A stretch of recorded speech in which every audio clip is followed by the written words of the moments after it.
I love this music. I love this music. I keep dancing like this. Yeah, it's great. It's great. Welcome to LFC people.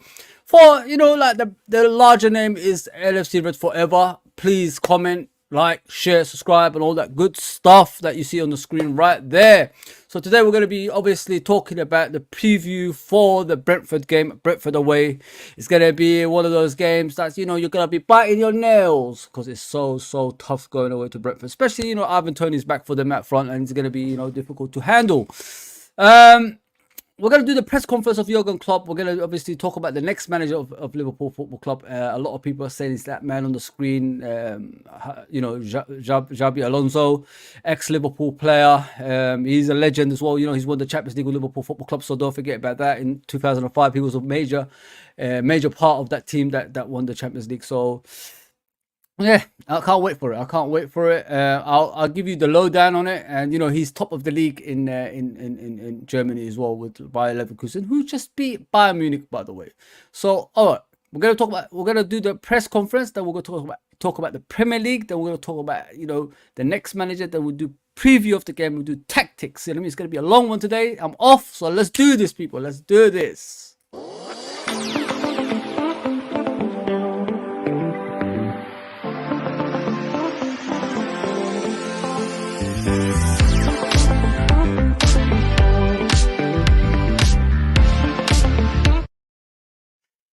Yes, the press conference is here from Mr. Jurgen Klopp. So let's listen, and whatever I could take from it, I'll share it with you as well. So let's do this, people. Let's do this. Hang on a second. Let me put it back properly.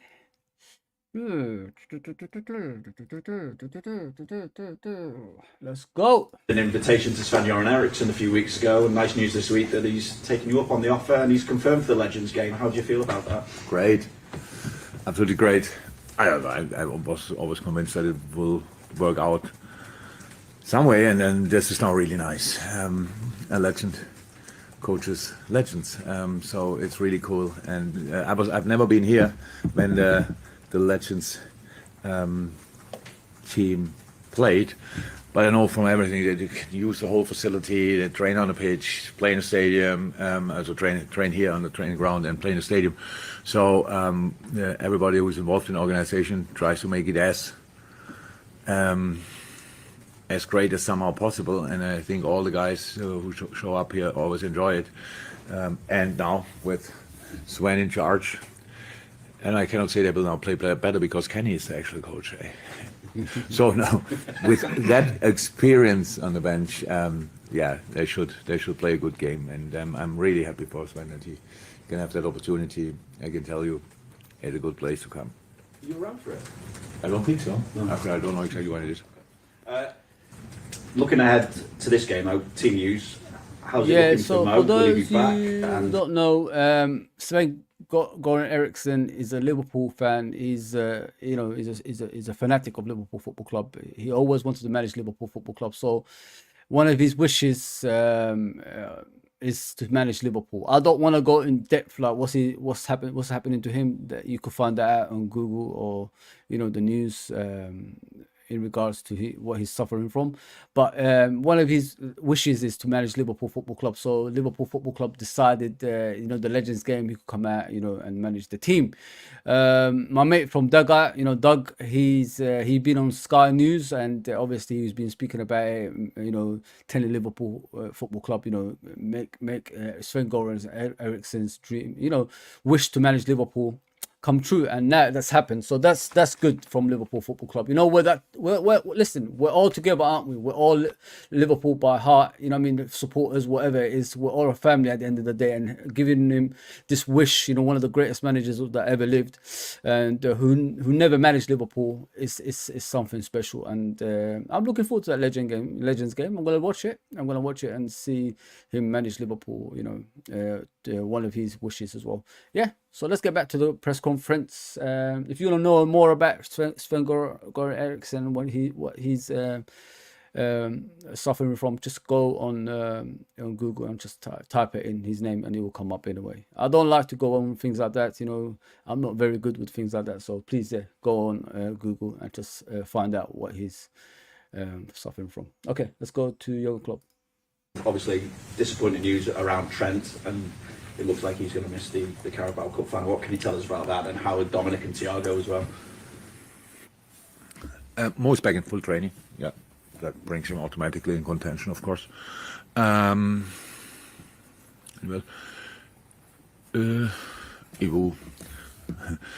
is not suspended anymore. Joey is fit again. Connor is back. Ali is back. So that's all positive. Thiago, no. And Trent, not. That's true. And I think we have to clarify a little bit. I was not really aware of it, but I got now somehow the news as well that there was a discussion about we might have forced Trent back because 2 setbacks. That's true, and it's really unfortunate, and nobody wants that, and nobody's doing that. But different cases, different scenarios. Anyway, and as long as I'm here. I don't know about, like Liverpool Football Club rushing players back. That doesn't really happen. Listen, it's the medical staff that we have. They've got issues. They're not very good at their job. A lot of players have come back from injury and they got injured again. Look at Thiago, look at the Szoboszlai now, Trent. I think we're rushing these players back too quickly and we're becoming too selfish. Obviously, because we're challenging for the title, we think like we could like rush them back, use them in certain games and then, rest them for the smaller games. It shouldn't be like that. If the players are injured and they need recovery time, give them that time because, these are the kind of things that are going to happen. Like we rushed Trent back. He had the same injury, I think, as Arsenal when he had the tear in the knee. Now it's happened again. It's reoccurred itself. So he could be out for a while. Szoboszlai, if we gave it a couple of more weeks, he would have been ready for the obviously League Cup final. And now he's not, he's not going to play in that. It's just beyond belief. Like if you can't do the medical side in the right way, you shouldn't really be a medical because you're costing our team a league position, obviously a trophy or whatever it is we're competing for. And it's happening a lot now. It's becoming beyond belief. And I'm really getting frustrated with it. All right, people, if you're watching other platforms, please come to the YouTube channel. We're trying to get to, obviously, 2K. And I'm trying to make this a regular thing. With your help, we could get there as well. So please like, share, subscribe, and all that good stuff. Let's get back to the press conference. And then we continue with the next thing we're going to do. We never forced anybody back. We'll never do. But we work in a high performance area. But it's like if you have the same injury, you are fit after 3 days, and the guy after 4 weeks because they have to sprint stuff like this, whatever injury it is. So it's always about that we always try to catch the earliest moment. Unfortunately, when we catch that moment, nobody speaks about. Like with Maka. Now recently with Diogo, that's a job we have to do, and that's pretty much all. But it's the last decision is then always by the player, and if you would always listen only to the player, then the players would play after 2 weeks, and then it's a real problem. So hang on a second. The player makes the decision he's fit. What kind of nonsense is that? The player he wants to play no matter what, even if he's injured. So it's you guys that could judge the way they move and everything like that in training. And plus the medical team have to keep an eye on the player if he's fit or not. You keep saying the player has to decide. No, it's you guys that decide if the player can play or not. If you give him that extra week off, maybe he will recover even further, if you know what I mean. You need to check that, knee out, see how Trent is, and then we move on from there. The same with Szoboszlai with his injury. You have to keep checking it out repeatedly, like you have to keep repeating it, see if it's okay. Then if it's okay, then you could take it forward. But the thing is with us, we just give it one training session, because we don't have many days off. Don't forget, people, every 3 days we're playing. So we have one training session and then the player is pushed into a game and then he gets injured and he's out for weeks. It's getting boring now. It's it's getting boring, man. It's too repetitive, this nonsense. But let's get back in the way. The boys were in the moment when they played, they were fit. But the situation told us then differently because it happened again. You never know if it would have happened anyway, or if it just happened because there was something before. You will never know. Very, very unlucky and unfortunate. Absolutely, had that couple of times in my time as a manager. Obviously, not only here. That can happen. It's not great, but nothing else. It says nothing about the quality of anybody. The world we are living is always medical department. I'm not sure about that. There's nothing to do with that. We have to bring the boys back. as soon as possible, but never sooner than they are ready from our point of view. And this weekend, you go first, so you get the opportunity to stretch the lead out to 5 points again, at least for a time. But what does past experience down at Brentford tell you that me saying that is much easier said than actually going through with it? That's what you always do, very much. You say the easy things, and we have to deal with reality. Super tricky there. The way to play, and the way to set it up, with or without Tony makes difference. All the guys back from the African Cup of Nations makes a difference. Mopai found his feet, makes a difference. Well organized, set pieces, cheeky with rhythm breaks, and they want, obviously, when you are good at set pieces, so it makes sense that you get set pieces, so they want set pieces. That's how it is. And how can you defend Brentford for 95 minutes by avoiding any kind of set piece? That's not possible in football. On top of that, they are not only set pieces, just really good at it. Very compact defending, very good in counter-attack, very brave in these moments, have the speed and a clear idea, well-coached team. So, did I forget anything? Probably not. And then atmosphere in the stadium I can create, obviously, is really good. But saying all that, anyway, with what we want to do and where we want to end up the season, we have to be on top of our game as well. And that means we have to be the team where they think in a similar way about, okay, if you defend. I think you know what the issue is, people. I think we're basing our games now. We're so disappointed with the Arsenal performance. We're basing our games to the Arsenal game. I don't know why. Like, we got to move on. You know, like with games in life in general, you don't dwell on the past. Obviously, you talk about the past, but you move on. You try to better yourself as a human being. You try to better yourself as a team as well. The Arsenal game, when we saw the starting lineup, don't tell me a lot of you guys thought like we're gonna batter Arsenal with that team with Curtis Jones and Gravenberch in the middle with McAllister. That was never gonna happen. The work rate in that midfield has to be in tip-top condition. If we haven't got like that work rate in midfield, it's gonna be difficult for us to maintain the game and like make sure the game is in our favor. And this is what's happening in that game. Like, they dominated that midfield. Odegaard was just free between the defense and midfield, and you got the other guys like Jorginho and Rice dominating that midfield with the double pivot. So it was gonna be difficult no matter what we've done. If we had a decent midfielder like Szoboszlai,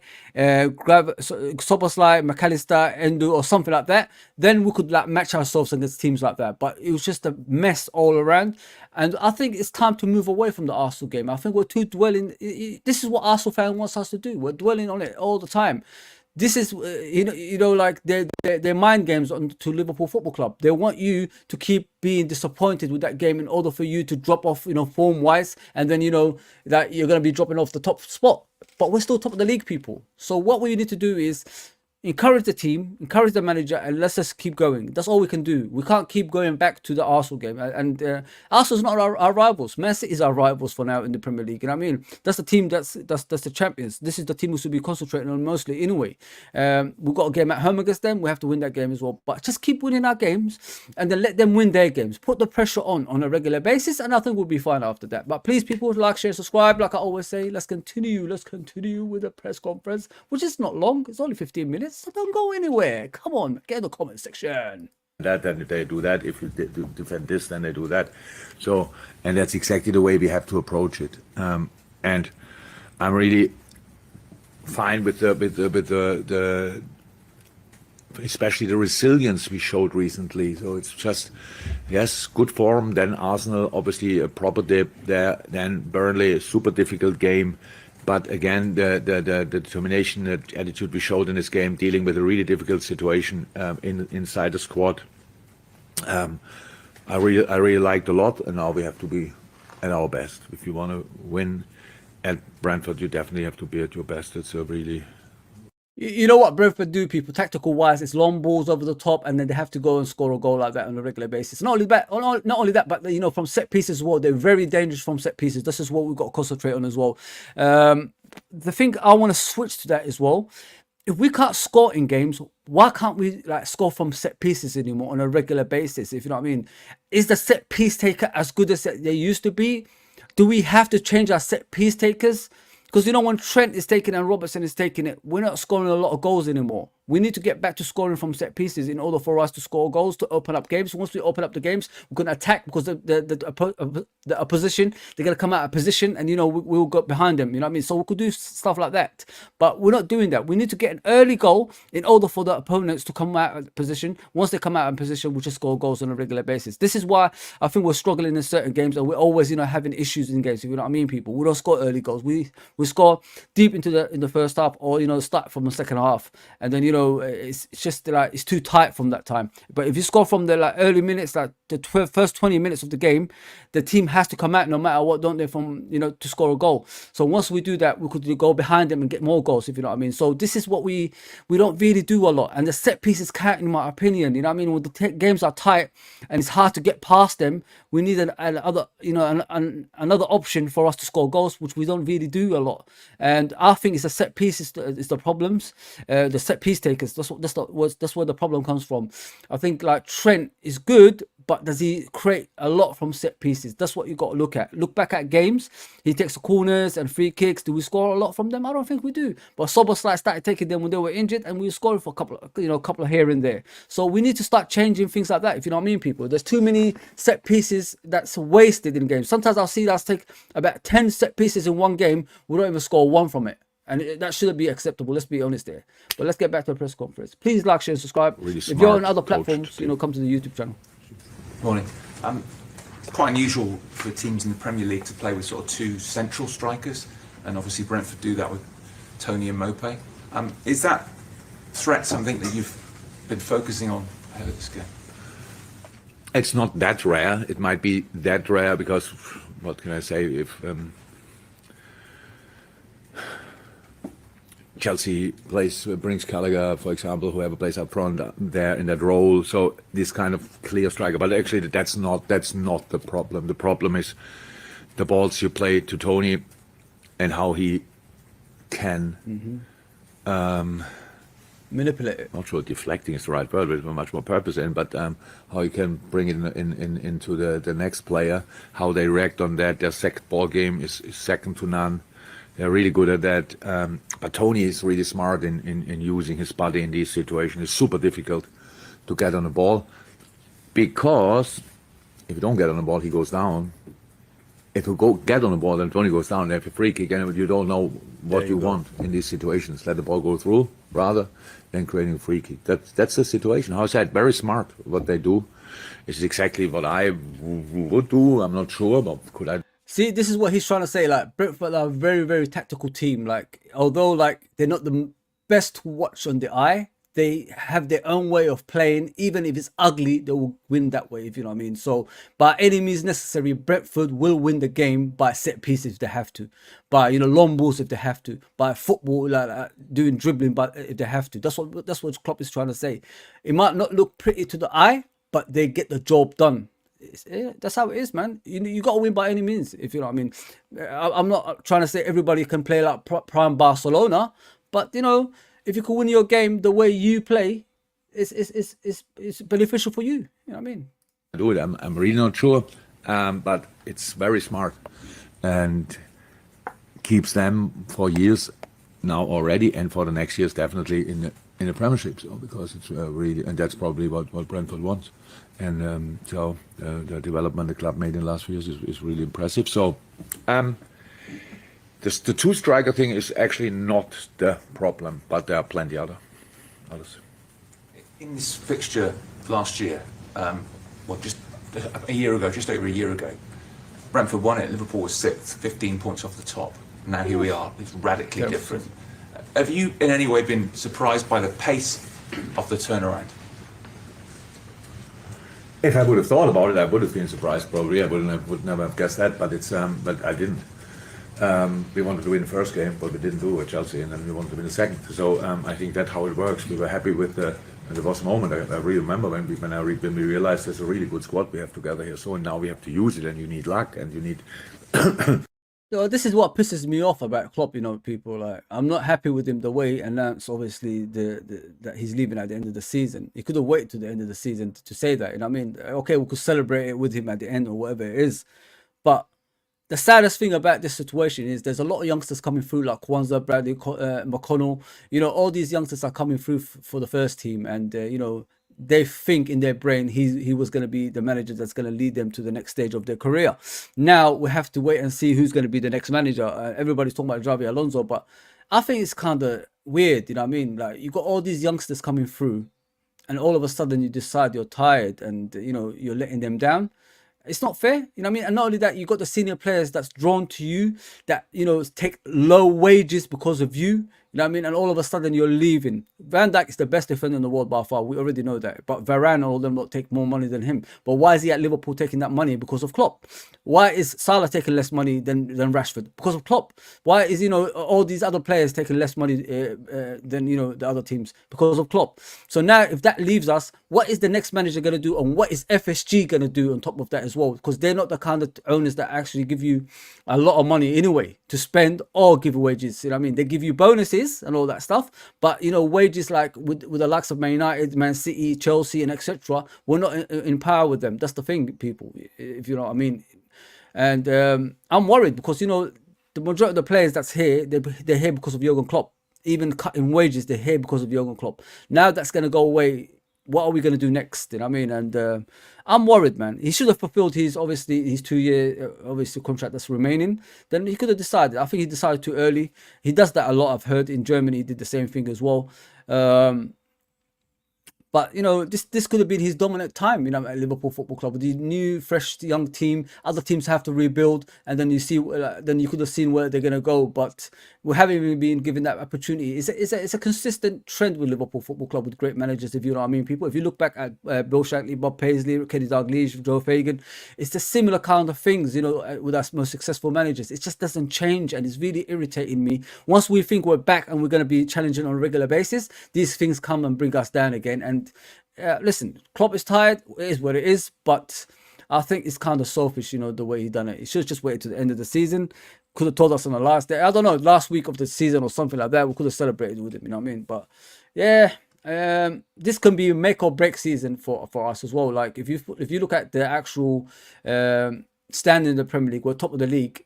But if it doesn't work out as we want it to, is this a failure from his side? You know what I mean? By announcing that. Because we was doing well before he announced it. Everybody was happy. Everybody was together. Now it's a bit difficult thing, if you know what I mean. If we fall off the actual top of the league and we don't win the league at the end of the season, was this right by him, what he said? Yeah, man. A lot of things. Players available as long and often as somehow possible. But no, I didn't really think about it. And especially, you might be right with the points tally. That time was completely different. But it means nothing for this game. No, it's not the points we have, it's the point we can gain, and that's the next 3 out there. Super difficult. I'm pretty sure all the teams who are playing with us up there in the regional table would say, oh, okay, that's a game. If they do it, that's a game Liverpool might struggle. So we have to make sure. Brentford has more problems with us than we have with them. Yeah, and because of the horrendous injury problems you've had this season, you've had to call on the depth of the squad, which is obviously valuable. How valuable also has been the versatility within the squad right through the pitch. If you look defensively, Joe Gomez typifies that. If you look in midfield, you've mentioned about Alexis McAllister playing as a 6. He can play in other positions. Harvey Elliott in midfield. And there's another thing you need to look at about the versatility of the players and the players that were performing. They don't perform normally like that when there's nothing on, you know, like on the table.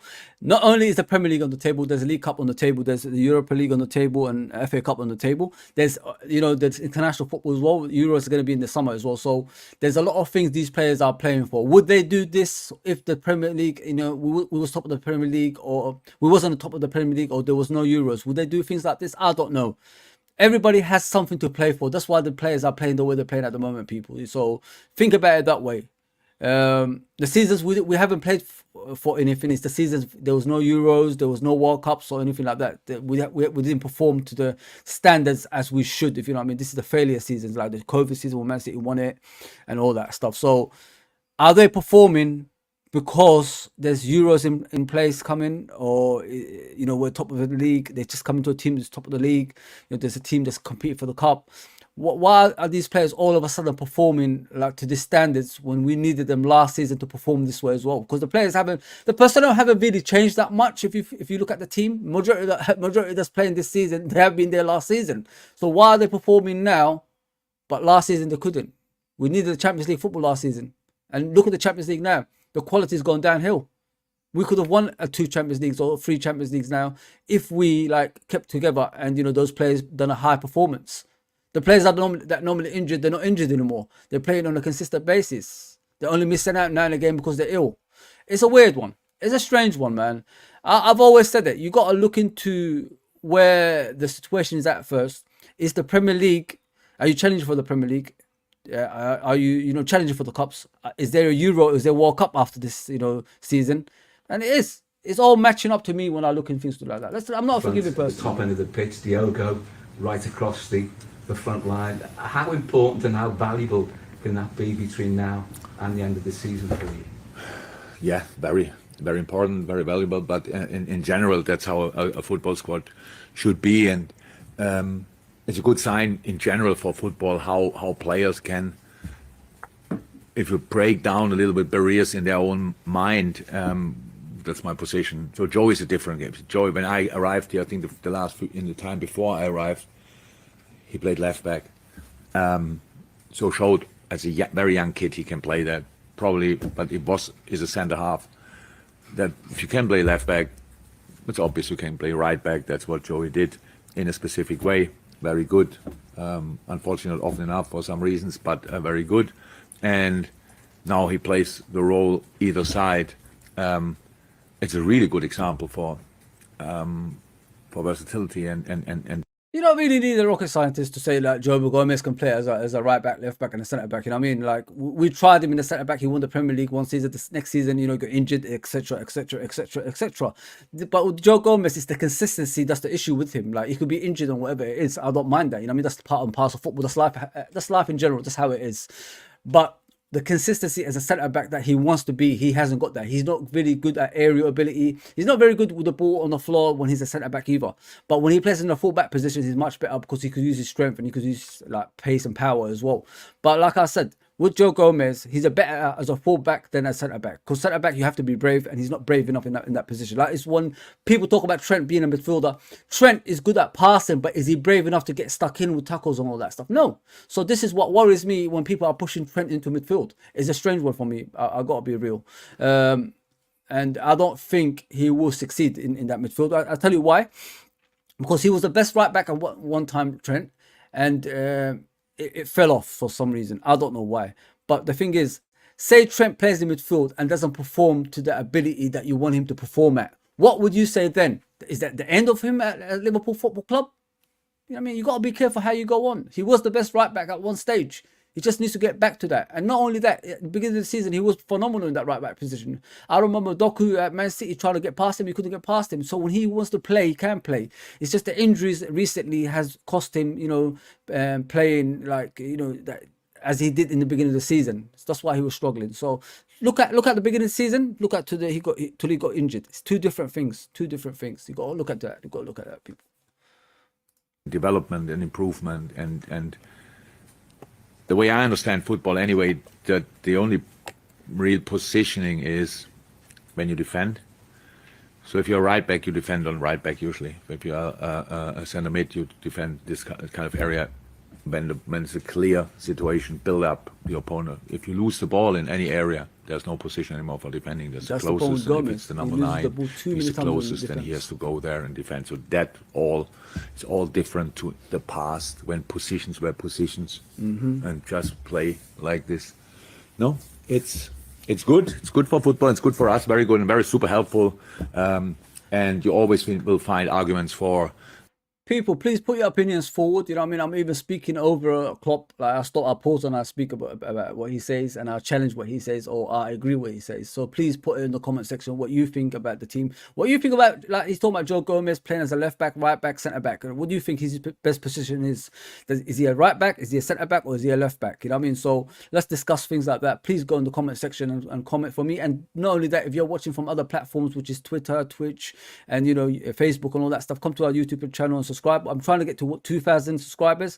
You know what I mean? Once I get there, I'm going to try to do more stuff on the channel as well. So please, share the channel around with family and friends.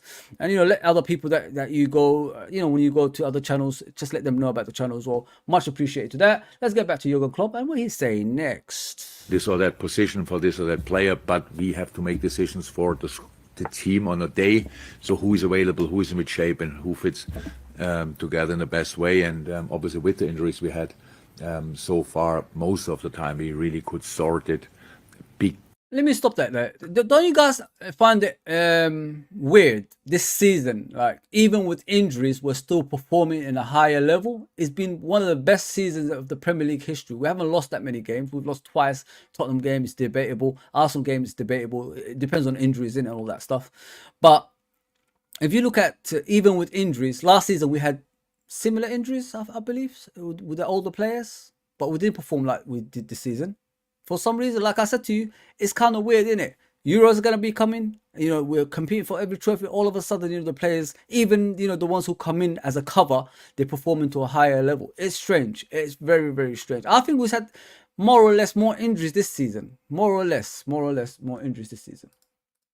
With the boys we had away with, but of course as well because the boys had rhythm, because they played before already. Nobody came in now and didn't play for 6-8 weeks and then has to fill the role. Didn't happen. So that was good so far, but yeah, still a long way. In many ways, Harvey Elliott typifies that versatility. He was a game changer for you last week in the match against Burnley when he came off the bench. You've spoken before about how impressed you've been with him. Has it been frustrating for him also because he's not been able to nail down a starting place as often as he'd like? And is he knocking on your door on occasions? No. Harvey's not doing that, but we had talks anyway. But it's with Harvey, we always forget how young he is. So he's just that long already here. Had a bad injury here. Was before the injury. Was first on the team sheet probably. Young players go through different moments in the. You see, he's talking about young players. Harvey Elliott, I think he's about 21, almost 21 years old. So this is what I'm saying, people. Like, Klopp leaving could hamper the careers of these players at Liverpool Football Club, if you know what I mean. Once he leaves, will the other manager be interested in these players who are not consistent just yet? Although they're young, they can improve in the future, 100%. But managers, they're either fancy players, like they could play or not. And this is what I'm trying to say, like, with Klopp leaving this early. Has he left those players too soon for them to develop as the players that the club wants them to be?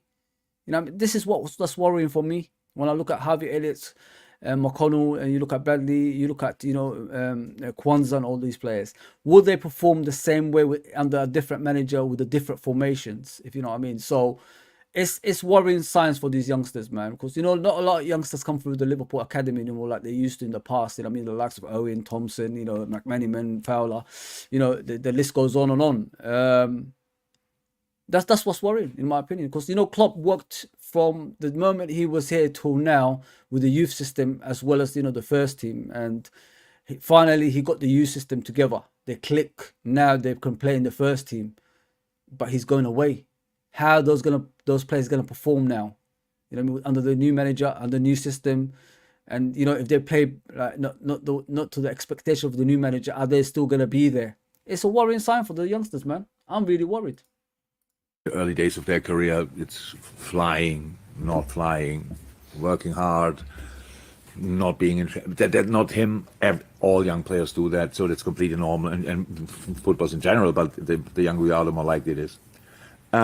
Harvey, this was incredibly important, and I'm sure he knows that. So is it like that he wished he would start each game. Yeah, probably he wants that. But I was a little bit. When he came on, he was brilliant. When he started, it was not exactly the same. It's not a problem. It's not. It's not. I say you have to do that because he is young. He has time, and he will be there 100%. So it's not that he will be for the rest of his career like the super sub or however the public calls him. So it's just take your time, have a real impact in the game, learn the game, understand the game, use your skill set better and better and better and better. And there's a lot what he's already doing really well, and there's of course a lot of potential still in him, and it's a joy to work with him. But the 2 assists obviously helped a lot because he was flying through the week. So like exceptional, absolutely exceptional how he trained this week. There you can see the best thing to inject the player is confidence, and that works the best with goals or assists or good Talks about that. performances. Yeah. Thank you. Hi, Jürgen. In terms of Trent and Dominic, how serious are the injuries and how long do you expect them to be out?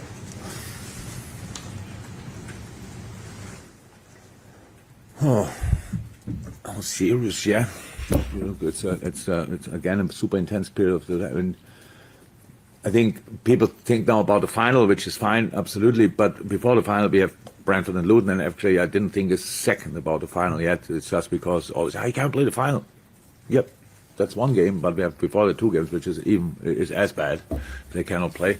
So I think with Dom it will be around that time. We will see how that exactly works on, and Trent maybe a week or 2 longer. So it's not great, but it was not to avoid actually that it happened. And so I would say, not sure Dom has a chance for the final, but maybe, and Trent will probably be after. Any more for the breakout? No. Next door. Thank you. That's it. As you can see, Trent and Dominic, they're not available, unfortunately. You know, it is what it is. We're not gonna dwell on it. We have to move on. We have to, like, the games are coming thick and fast. 12:30 kickoff on Saturday. That's about 17th, I believe, like 12:30 kickoff. And who's gonna be in the next one? Probably Tottenham with 7 if they do the next one. It's crazy, man. Like, since the club has been there, he's been the most at 12:30 kickoffs. I thought like us being in the Europa League would be, you know, different, but it ain't different. But yeah, it is what it is. What can we do, man? What can we do? Let's preview the game. Then we move on to the Premier League. Then we move on to the next manager. Then we're out of here.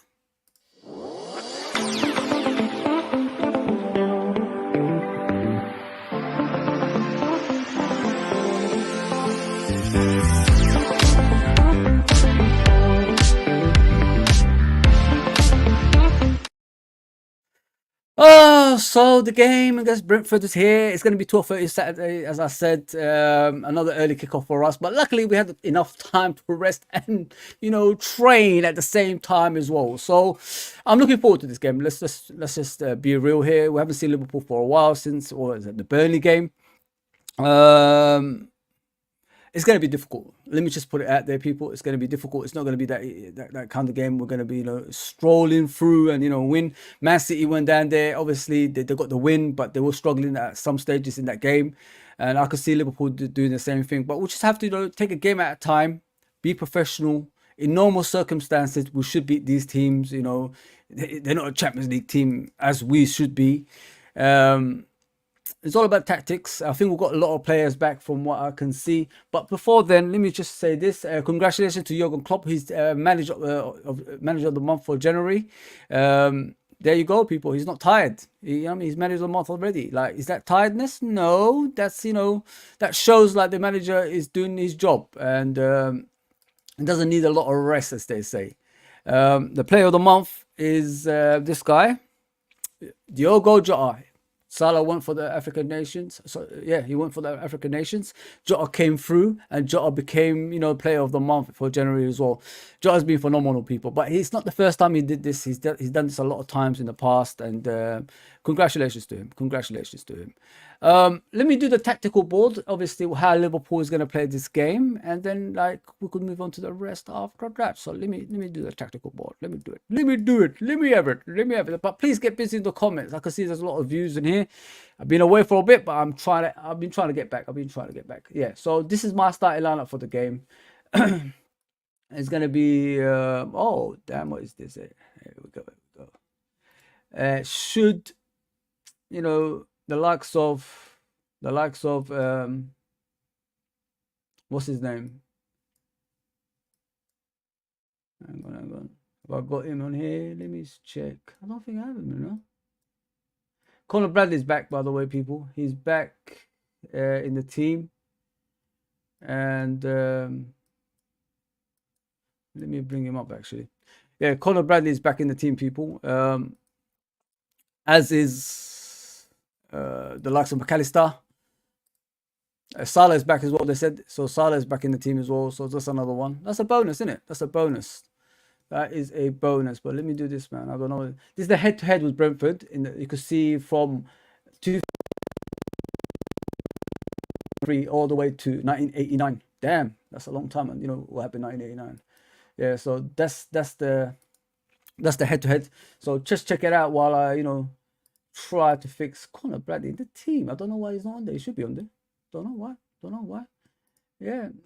So as I said, get busy on the comments. That's what I'm here for. So I want us, like I said earlier, I want us to be like professional in this game and win it in a way like just to get the points and get out. Because if we go like tit for tat with with Brentford, it ain't gonna be easy, people. It ain't gonna be easy. You know what I mean? So you gotta be professional. You gotta win the game as you should.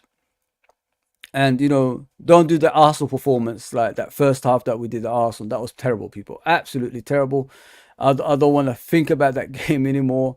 It really irritated me looking back at it as well. So if we avoid things like that, we'll be fine. Just play your game and get the win and get out quick. I'm gonna also show you guys how, if the potential of if it's gonna happen with Xavi Alonso, like what he's gonna obviously bring to Liverpool Football Club.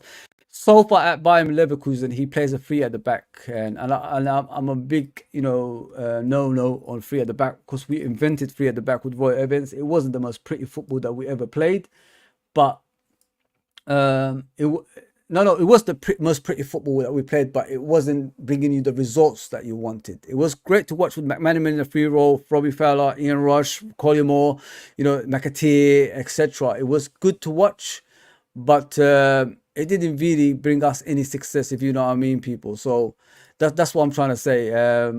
It's good when it's played in foreign, leagues, because their pitches are much bigger, and the players can do a lot on those pitches.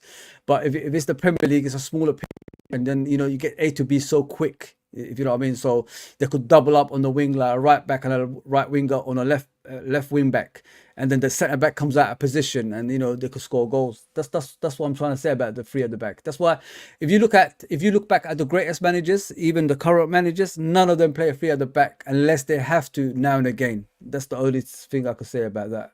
You know what I mean? So you got to look into it, people. Like it ain't pretty. So it ain't it's one of the best formations, but it won't bring you the what do you call it? The results that you want to win titles. There's only one manager that actually won a title with that, and that's Conte from Chelsea. That's the only manager that's won free at the back, as I remember, in the Premier League. So, and then next season he got found out, and you know what happened next? He got sacked. So yeah, you just got to be careful with that. But then again, Alonso might be like, he might accommodate the players that he's already got at the club. There's something when you have not world-class players, and there's something when you have world-class players. So it's two different things, if you know what I mean.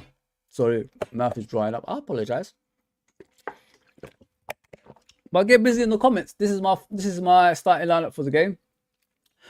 Gomez is back, I think, but he needs a rest. I think Robertson should continue in that role as well. I can see this happening as well. It's more or less the same formation that we played in the last game. I don't want to see, what's his name? at the team anymore, Darwin Núñez, because he brings a lot. He brings a lot, man. He brings a lot to the team. I could see Salah coming back. Diaz obviously scored in the last game, so he's going to start playing. The thing with Diaz is he does a lot of good stuff, but he does like some bad stuff at the same time as well. Diaz, like when he's running at defenders, he's not getting past the players like he used to, and it's really irritating. It's really irritating me. So with Darwin Núñez, people, like if you watch Darwin Núñez when he plays for Liverpool, yes, he doesn't score the goals you expect him to score. But what you got to look at is the spaces he opens up for the other scorers, like Salah or Jota or Diaz, if you know what I mean. That's what he does. He opens up spaces for other players.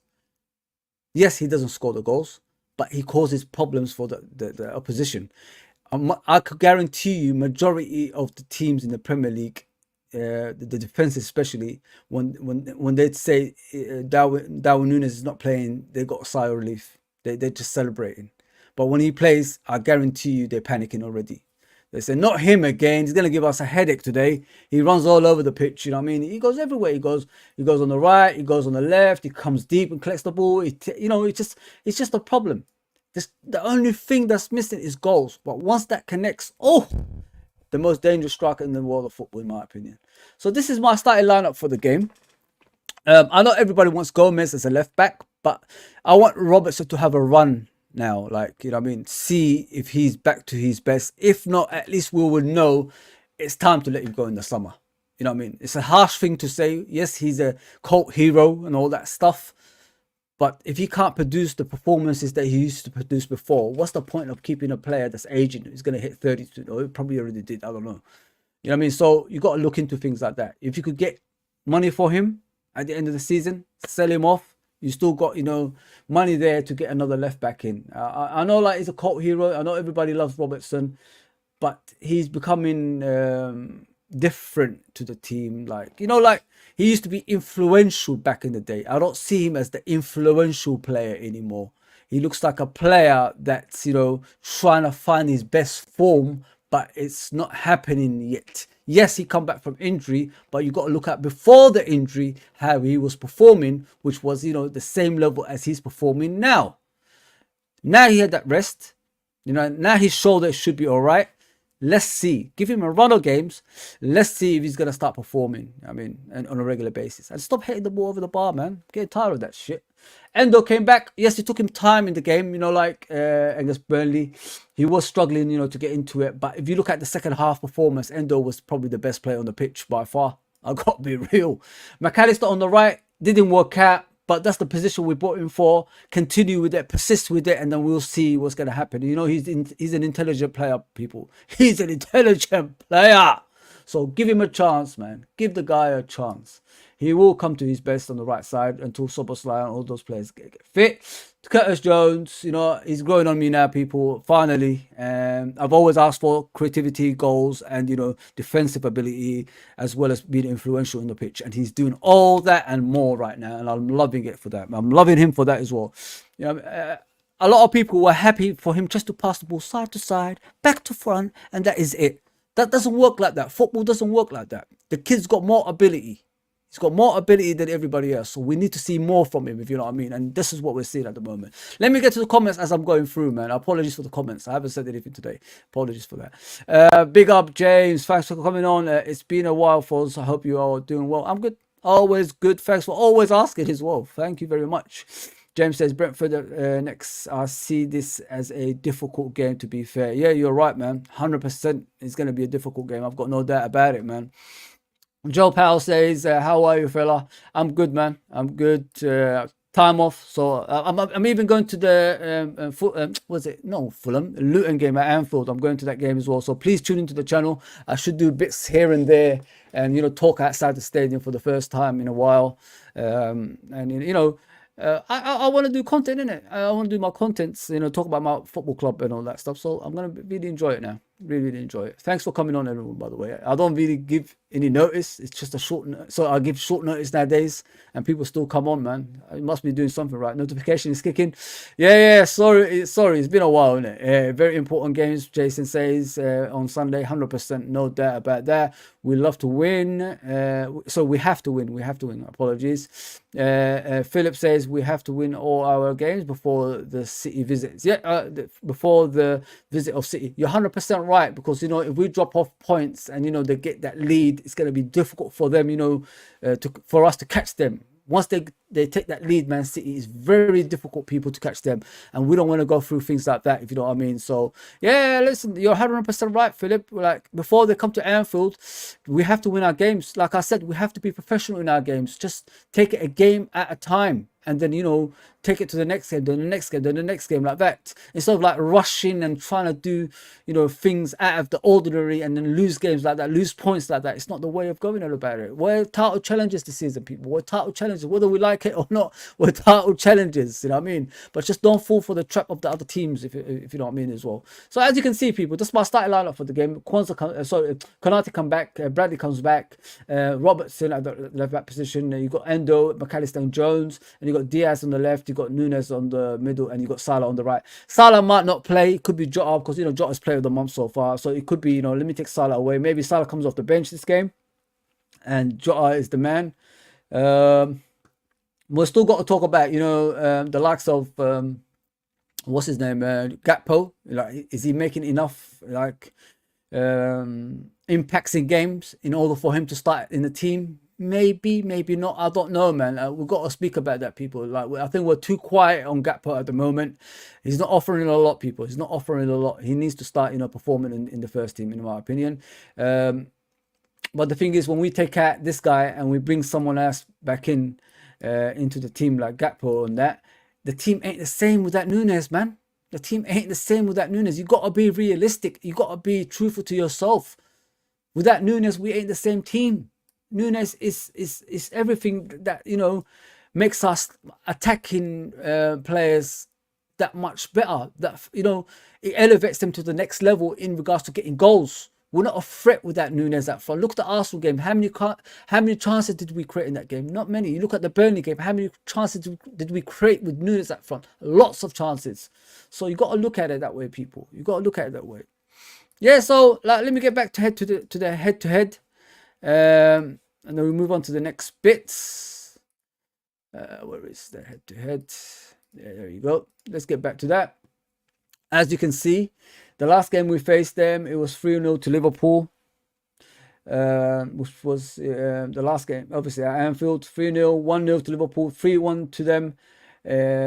They beat us, I don't even know. But you look at the most of the record, from 2001 onwards, we've only had one defeat and one draw with them. So we're not too bad. We're not too bad in the performance in those games.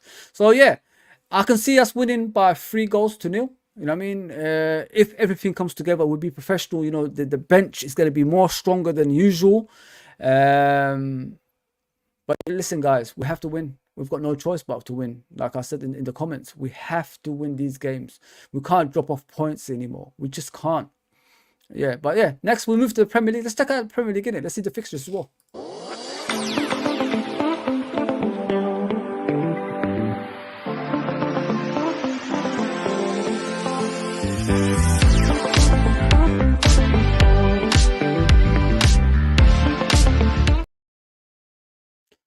Yeah, so the Premier League is here. Obviously, we're going to be at the top. We're in trouble, innit? So as you can see, Liverpool is going to be playing Brentford at Brentford's ground, and you're going to see Burnley, who played us recently. They're going to play Arsenal at home. If Burnley played the way they did against us, Arsenal are in trouble. But Burnley is just hot and cold. Too many young players, I believe. This is why they're struggling. They need a lot of experienced players around those young players. Then probably they will perform better, if you know what I mean. If you have experience with youngsters, it's more balanced, if you know what I mean. They need to be more balanced. Burnley at the moment, they're not balanced. This is why they're struggling in the league. And then you got Fulham versus Aston Villa. Aston Villa have been in a bad form recently as well, people. So they have to change their ways. They have to change their ways, Aston Villa. I mean, they're the top 5, aren't they, in the league? So They should be doing something better than what they did recently. They lost to Man United at home. That should never happen. In this current football, I'm talking about this current football. And then you got Newcastle, Bournemouth. Interesting game, you know what I mean? Newcastle are hot and cold at the moment. They're not really performing to the highest level as they usually do. But they are getting wins here and there now. They're getting wins here and there. You got Nottingham Forest versus West Ham. West Ham, after that performance against Arsenal, 6-0. It's not good enough. I'm sorry, like, you beat Arsenal already twice. You should know how to beat them. Why are you playing like that at home? Playing just in front of your goal, and then you let Arsenal attack you on a continuous basis. Didn't make sense, that game. Did not make sense whatsoever. And then you got Spurs versus Wolves. It's going to be a tough game for Spurs, you know. Wolves are not like a pushover team, you know. Wolves are a good team on their day. And then you got Man City versus Chelsea. I could only see Man City win here, but Chelsea can shock you with the players, the quality of the players they got. You know what I mean, they have got quality players. Let's not make a mistake about that. They have got quality players, Chelsea. So on their day, they could shock anyone. Let's just be honest. They could shock anyone. And then you got Sheffield United versus Brighton. Sheffield United, you know, against Chris Wilder, they have come back a bit. But, you know, they're still struggling, obviously, at the bottom. Luton versus Manchester United, you know, that Luton ground is very small, very tight. Man United could struggle in that game. It depends on Luton's, you know, display. You know, the thing I find strange with Luton is, for a team that's come up from the lower divisions, you expect the back line to be more, you know, physical and more, you know, dominant. But they ain't. They're just too lightweight, in my opinion. Then you got Monday Night Football, which is Everton versus Crystal Palace. As everybody knows, our condolences goes to... Roy Hodgson. He's been taken to hospital apparently before his press conference. Hopefully he'll be all right. I think a person his age should not be managing anymore. I don't know why, you know, Palace did this. It's not like under Patrick Vieira they were like in a relegation battle. They faced too many of the top teams, I guess, with Patrick Vieira. This is why they struggled in the league. If they gave Patrick Vieira time when the fixes reversed to the bottom teams, I think he would have done all right. But, you know, it is what it is, innit? It is what it is. So this is what I got for you over the weekend and Monday Night Football. Let's look at the league. There you go. Liverpool, top of the league. Top of the league. This is what I'm saying, people. We should not panic. You know, 54 points from 24 games. It's not a bad points return. Let's just be honest. We've lost only 2 games. You look at Man City, they lost 3. You look at Arsenal, they lost 4.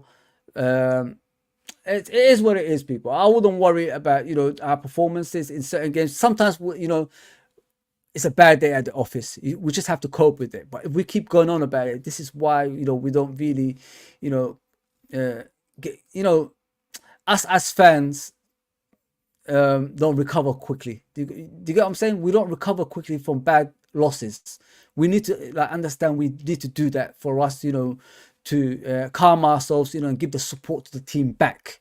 Because that's what the team needs. You know, like in life, if someone is bad to you, are you going to perform that harder for them? No. If someone is that good to you, are you going to perform much harder for them? Yes, because they're backing you. And that's what these players need. These players need this kind of thing behind them. Like, even when they perform not to their standards, you still have to support them through bad times, because we wasn't meant to be here. We wasn't meant to be here this season, but we are. We found our way into a title race. We was waiting for next season to be in the title race, but we were in the title race this season. We lost less than everybody. You know, we lost 12 points from bad officiating. So you have to look at it that way. It's not the players' fault.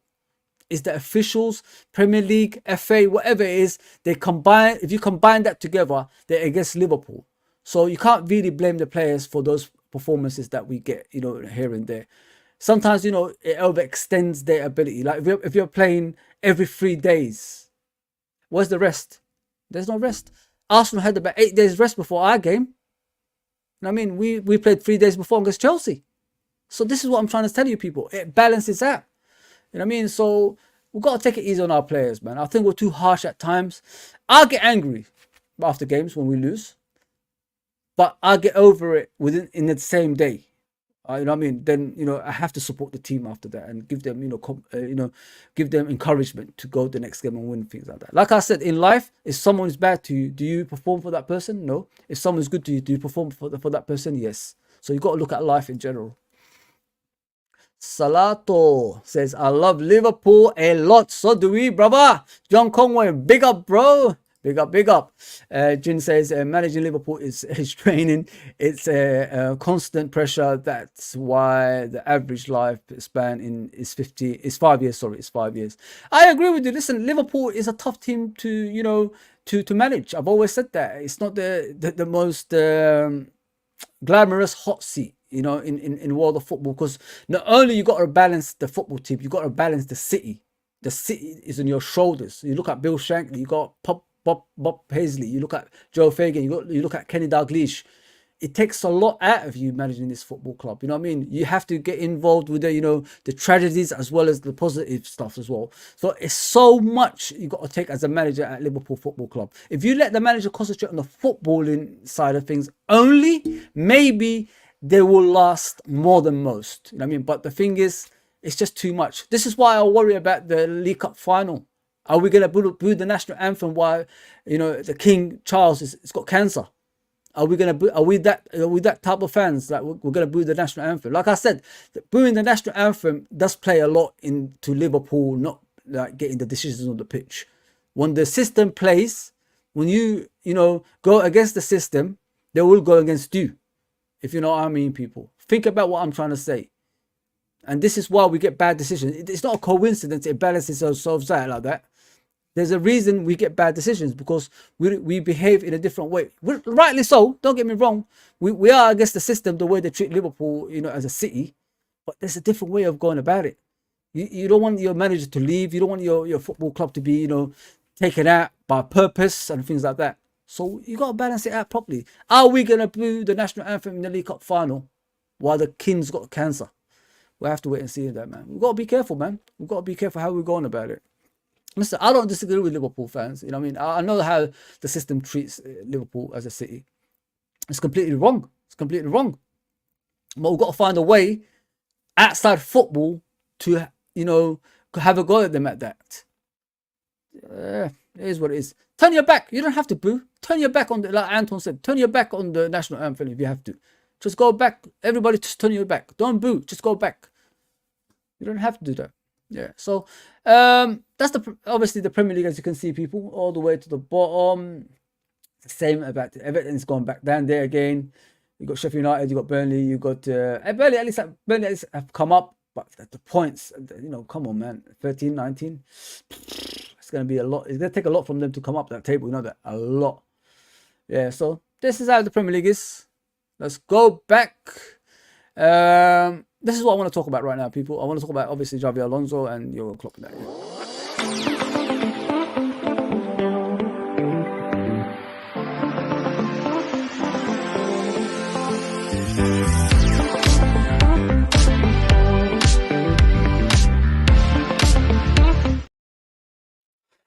Yeah, so a lot of us are discussing our next manager for Liverpool Football Club. I think Liverpool fans, what they want is someone who's been there, done that with Liverpool Football Club, someone that they can trust, if you know what I mean. So you look at this picture, why did I do Jurgen Klopp and Bill Shankly? Why did I do Bob Paisley and Xabi Alonso? The reason I did that picture, if you watch Liverpool for so long, or if you studied Liverpool like I did, go back to the history of Liverpool Football Club, this is the picture of similarity. If you look at Jurgen Klopp, he's similar to Bill Shankly. If you look at Xabi Alonso, he's similar to Bob Paisley. You ask me why. Bill Shankly is good getting people together, getting the community together, getting the fan base together and all that stuff. As Klopp can do as well. Sorry, people, I don't know what's going on with the freezing. It will sort itself out. So if you look at Bill Shankly and Jurgen Klopp, they're so similar. As managers, they galvanize everybody. They like dictators. They make sure, like, they communicate with the community. They communicate with the football club. Everything comes first for Liverpool Football Club. That's how Bill Shankly and Jurgen Klopp mirror each other. So you ask yourself, what does Xabi Alonso and Bob Paisley have in common? Ex-players. They're ex-players at Liverpool Football Club. Nobody knew what they would do when they arrive as managers as well. That's what I'm trying to say. Bob Paisley is the most successful Liverpool manager in history. If you look at his 9 years spell at Liverpool Football Club, it's like 6 league titles in 9 years, three European Cups. I think it's three European Cups, and then you look at obviously the cups as well. He's won.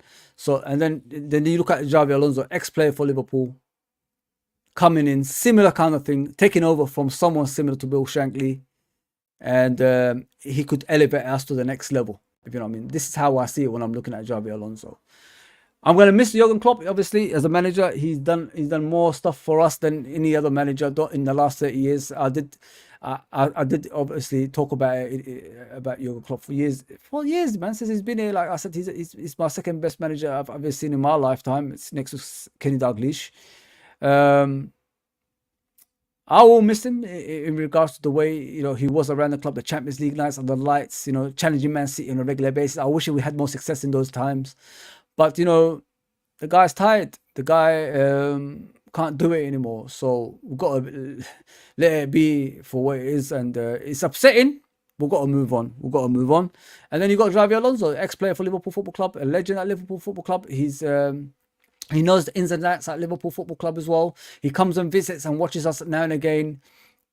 Is he going to take us to the next level? We have to wait and see him as a manager at Leverkusen, first of all, because he's doing a great job at Leverkusen. They're top of the league. I think they're on the grasp of winning the league as well. Like they're catching distance of the league as well. So I've always said it. Managers that can win titles are managers with pedigree. And Xabi Alonso, if he wins the league, obviously he's going to have a pedigree behind him that he won a league at Leverkusen. It's one of the most difficult leagues in the world. It's like Valencia winning the La Liga right now. I mean, that's what he's done. This is the kind of miracles he's working at Leverkusen. Can he do that at Liverpool? You know what I mean? Like he has this formation now. He plays at Bayern Munich with three at the back. Can he like transform that into Liverpool players next season? I don't know. I've always said it, like it would have been good if Klopp fulfilled, you know, the contract, stayed into 2026, and then we could replace it with Xabi Alonso, because Xabi Alonso will have years behind him, experience behind him, learning different formations behind him, and all that stuff. This is what I'm trying to say, people. The last thing I want is Xabi Alonso coming in. He has a few bad games, and people are calling for his head, and that's the wrong way of going about it. And I worry about things like that as well. So I don't want to be booing Xabi Alonso. I don't want our fan base to be booing Xabi Alonso. I mean, we have this relationship with those players from 2005 who brought us back, you know, to the limelight. That's what it is. You know what I mean? To the biggest teams in Europe. Like we forgot who we was for a while, but that 2005 team brought Liverpool back to where we are right now, which is everybody noticing who we are and what we are, what we represent. You know what I mean? And what kind of club Liverpool is, and people should join us for reasons of, you know, success and, you know, with happiness and support that we give them as well. So this is what this club is all about, and it worries me, you know, like the current fan base is not like the old fan base like us that's patient and, you know, giving time to managers. And the thing that can go against them is if Liverpool win the league and they win the League Cup and the Europa League and the FA Cup, whatever it is, they win these competitions, the next manager has to, you know, still continue that success. If we drop off, as we did with Bob Paisley, by the way, his first season we haven't won anything. After that, we started winning some trophies, because from what I've heard was Bill Shankly will still come to the club, and the players will still call him a gaffer. So they had to move Bill Shankly out of the club and tell him to stop coming to the training ground and all that stuff in order for Bob Paisley to, you know, elevate the team to the next level. And he did eventually. You know, obviously he's still the most successful manager at Liverpool Football Club. So this is what worries me about Xabi Alonso. You know, he plays three at the back. Let me show you the formation he does. From what I've seen when I'm watching them, let me see if I could bring that up for you. Great team to watch. Like I said, we've invented three at the back. We are the inventors of three at the back with Roy Evans back in the day. It was exciting to watch under Roy Evans, but he never won us anything because we was far too open. We was conceding goals. Come on, when you got Phil Babb, Neil Ruddock, John Scales, and players like that at the back, you know, Steve Hartness, you know, Jason McAteer, Stig Ingebrigtsen and all that stuff. You know what I mean? Like, it was Stan Cornwall, who's coming from far and wide, you know, to the city, like coming to one training session a week, you know, taking the piss out of our football club. You know what I mean? This was around the club those days. The players were running that asylum, and this is what I don't want to go back to. I want the the manager to be the number one. What brings you success? Manager to be number one at a football club. Look at the most successful teams in the world of football. Who is the number one person at those football clubs? The manager. You look at Liverpool. Who's the most successful managers? Bill Shankly, Bob Paisley, Joe Fagan, Kenny Dalglish, Rafa Benitez, and then you got Gerard Houdé. You got Jurgen Klopp on top of that as well. So if you look at the most successful managers at a club, they are the number one at that club, and that's what we need to go back to. But let me see what Bayer Leverkusen do. Let me show you the formation they play. Because I don't know. I don't know. I know they play three at the back. That's all I know. I mean, but yeah, let me get back. Let me try find it. I'm not the very best speller, you know what I mean? Let's go Bayer Leverkusen. He's doing a phenomenal job. Don't get me wrong, man. Like, to beat Bayern Munich, you know what I mean? Like, and you're 5 points clear. That's something you achieve. That's like more or less impossible to achieve in normal circumstances, if you know what I mean.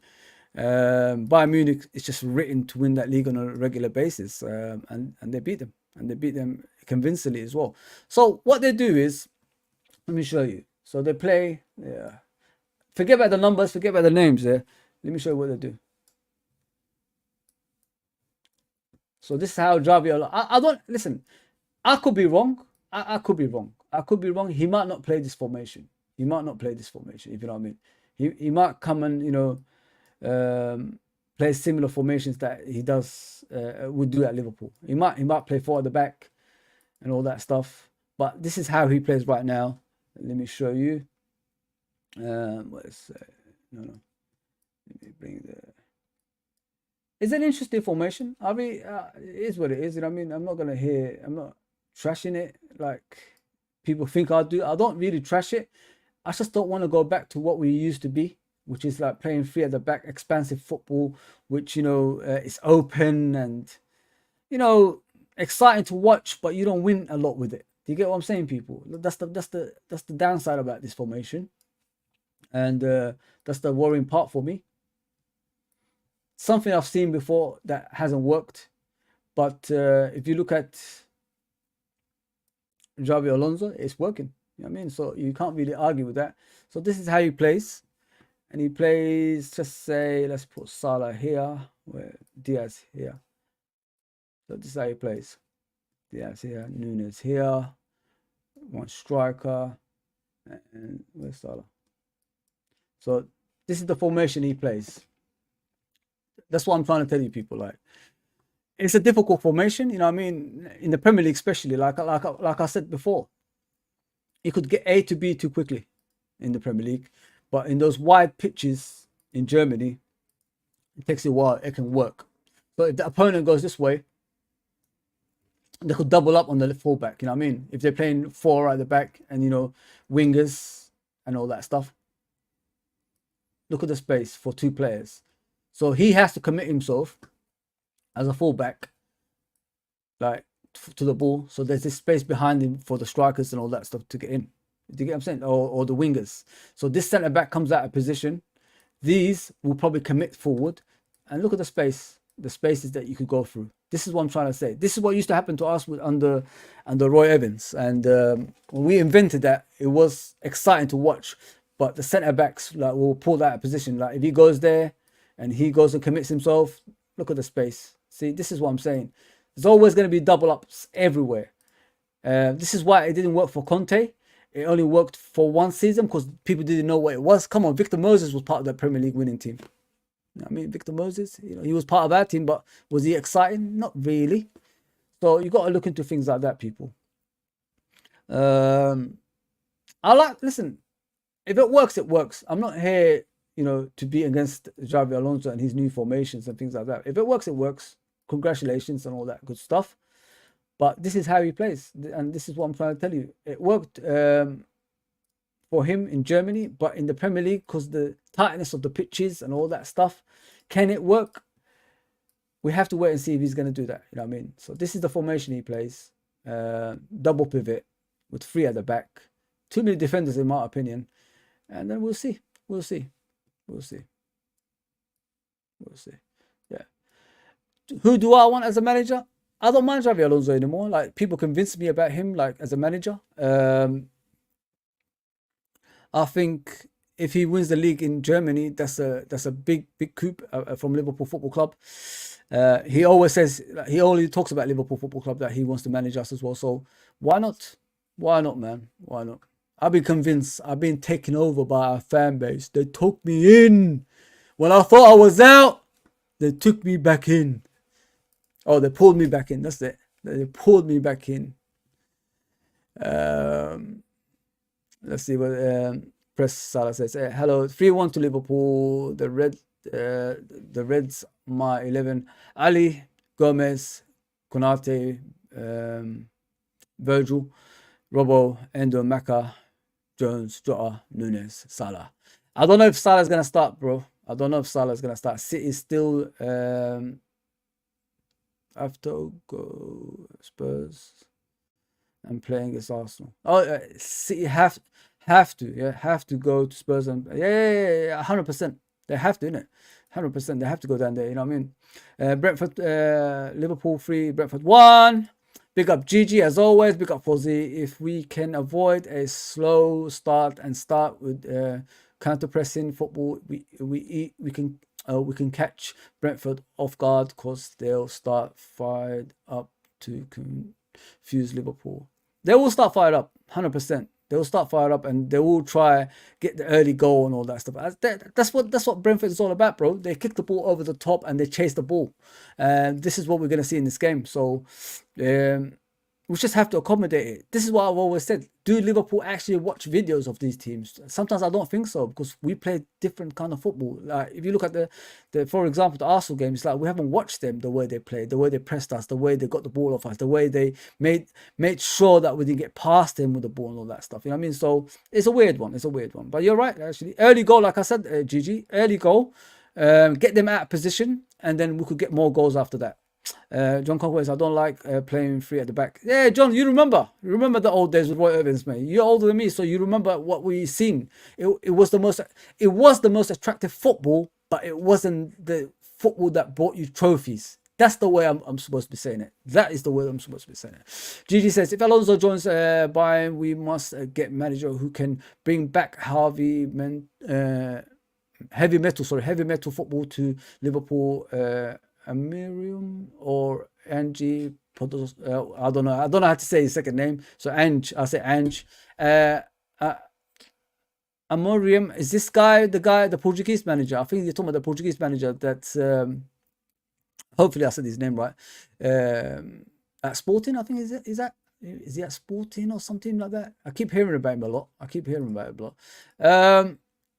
I don't know, bro. I really don't. After Xabi Alonso, I don't know, bro. It's a tough one in my opinion.